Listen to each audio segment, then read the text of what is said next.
Hi loves, welcome back. I am back again with another compilation hair tutorials for child with type 4 natural hair. So this ranges from easy to medium and another medium. So the very first style is a braided ponytail with heart shape behind.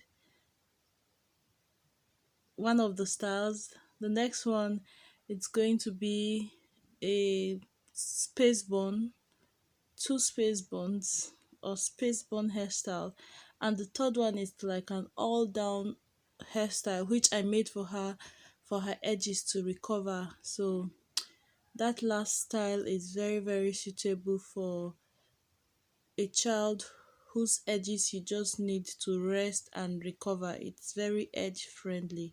So I am just going to let you watch the tutorials, and if you have any question, leave it in the description bar. I will gladly answer your questions. Please do not skip the ads as you watch, that way we can make some money and enjoy sis.